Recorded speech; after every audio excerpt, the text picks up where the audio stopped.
We had great weather for that, Sean. Yeah, I was a little worried because last night we were talking about wind advisories, and I thought, oh, it's a slam dunk. You guys will have no problem. But today I noticed it was a little glassy in the ocean, and I thought, I hope they got the wind, but it looks like a little bit of a breeze. Yeah, just enough to have fun. All right.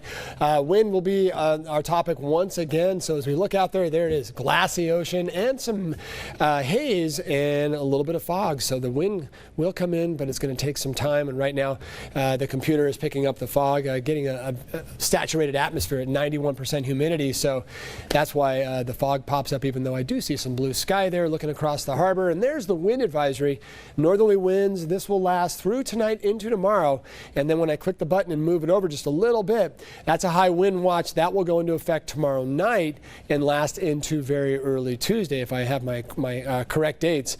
And those winds on Monday night going into Tuesday could be a little on the strong side, so we're going to have to watch that closely. We saw further cooling again today. Yesterday this map was pretty dramatic. It was about as dramatic as I've ever seen. We had 25-degree drop-offs from an absolutely blistering, record-breaking Friday when some areas didn't break records on Friday. They absolutely smashed them. And yesterday was a real nice cool down. And today we did it even some more. So look at that. All the 80s have disappeared. We're back into the 70s in the warm spots, 60s for the most part. And right now 50s and 60s. It looks like we're not really seeing any wind effect driven heat. So that means the South Coast, you're kind of right in step with everybody else. If those winds do indeed kick into gear, we could actually see these temperatures right now start to warm after sunset. That's kind of a neat or interesting effect. And already Gaviota is getting a pretty strong wind out of the northwest as we watch those winds overnight. We'll also, unfortunately, if you do get the winds in there, of course, right now we have a lot of humidity along the coastline associated with a mild onshore flow.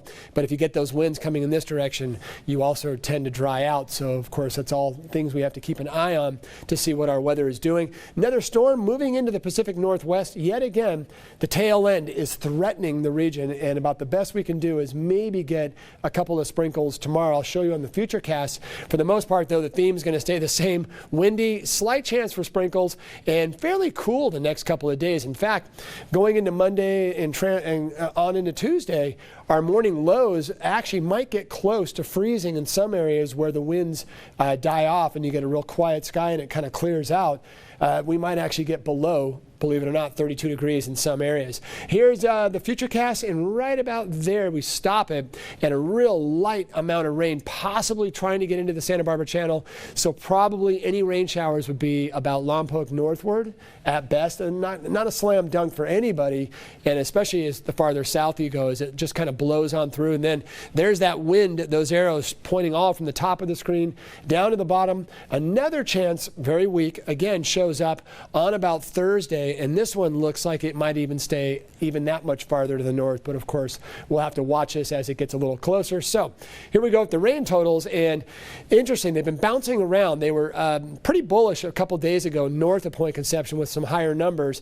South was 0. Now we're putting in a little bit. So again, the computer is kind of playing with it and seeing how it will play out.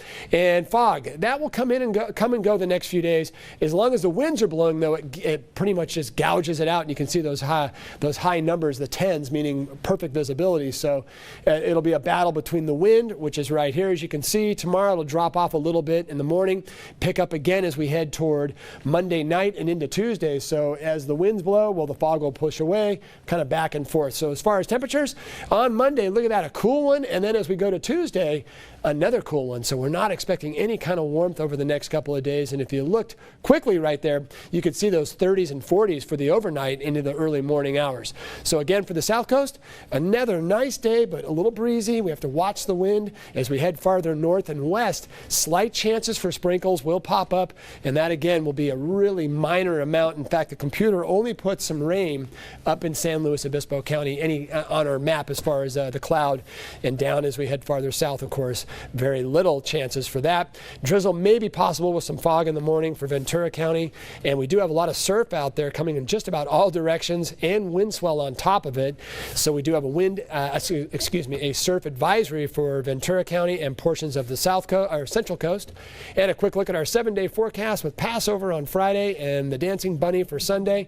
And look at that, we do see a cool week for the most part. Slight chances for sprinkles, and it looks like a decent weekend. So overall, I'd like to get more 7-day maps in there, but boy, we have a busy forecast. We have just about every type of weather you could possibly imagine over the last several days. And more bunnies. You have every type of bunny. Yeah, bunnies, that's right. And coming your way, we will hear about the Masters weekend as it wraps up with a first-time winner. And UCSB baseball continues its dominating weekend. That's still ahead on your news channel live at 6.